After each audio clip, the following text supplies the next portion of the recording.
Hi. One of the other things you can do with WebGIS in the classroom is draw your map up on the screen and then be able to sketch on it or write text on it or to highlight certain areas of the world or maybe your community, and also change the base map so you've got a satellite image instead of a topographic map or a street map. Let's talk about how do you use something like a SketchAMap tool inside an instructional setting. Let's dig into the SketchAMap feature. It's a WebGIS. It's out here under the Esri GIS education community. Now this website might change in appearance in the future, but no matter what it looks like in the future, you'll be able to find it by looking around at web mapping tools and then going to something called SketchAMap.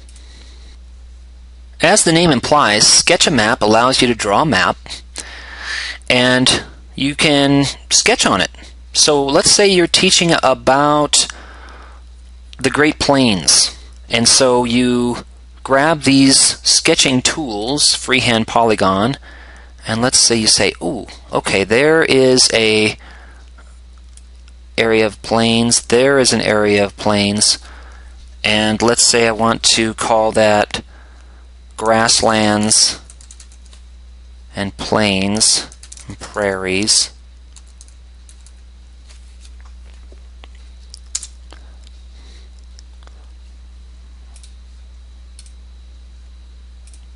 Okay, let's say I want to change what I'm mapping. I've got a variety of things I can change it to. A satellite image map might be nice. Let's say we're interested in teaching about the basin and range topography. So let's first give it a label, basin and range. Then let's grab the polygon tool and let's sketch out the boundaries of the basin and range province. Okay, so we've got a quick map showing roughly the basin and range topography of the western part of the United States and northwest Mexico, and fascinating. Okay, so that was easy. Then let's go ahead and clear that. Let's say you want to teach about earthquakes, and you ask the students to hypothesize where they think earthquakes would happen. So let's say you have them on their own computers or else on the computer in the front of the classroom that's hooked up to a projector, and you have them do this. Well, I think there's a bunch of earthquakes here.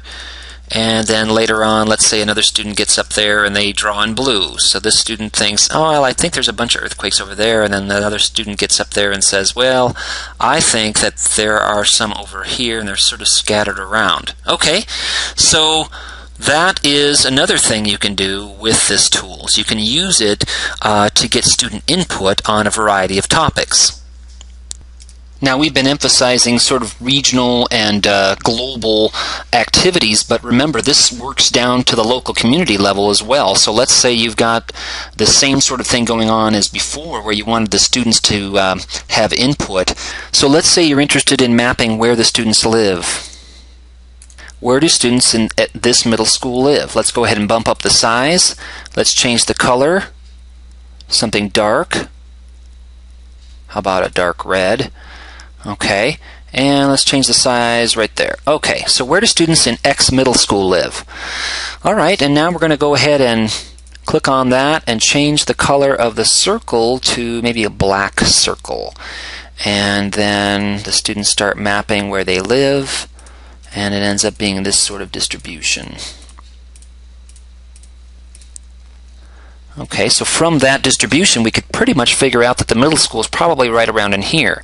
What about a high school? What would be the distribution of students coming to a certain high school? Would the cluster be bigger or smaller in area? What about a magnet school? What about an elementary school? What about a community college? What about a university? What about an international university?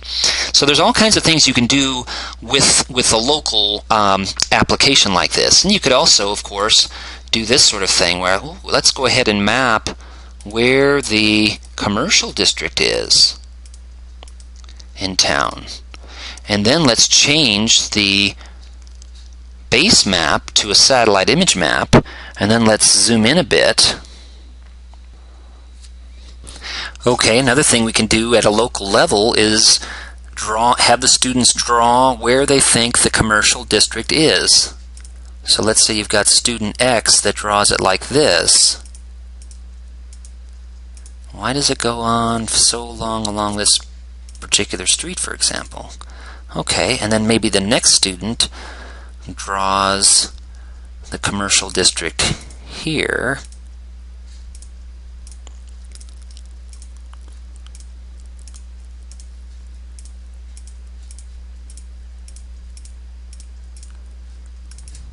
So what can you say about the intersection of all those different polygons depending on where the students draw it? So there's all kinds of different things you can do. For example, let's go ahead and locate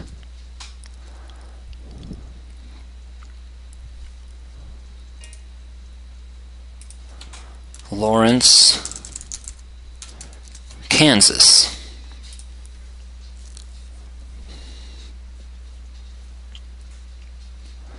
Okay, so there's Lawrence, Kansas, home of the University of Kansas.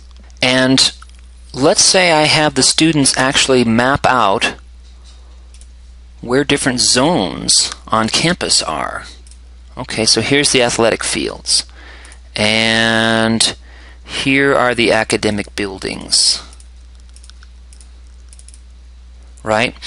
You see what I'm getting at? There are some quick and easy capabilities here. Maybe here are the dormitories, that sort of thing. So with SketchAMap, don't just limit yourself to the ideas I've shared here. You being the creative people that you are, you probably have all kinds of ideas that you can use with this tool. So I encourage you to try it out. SketchAMap from the Esri education community. Thanks.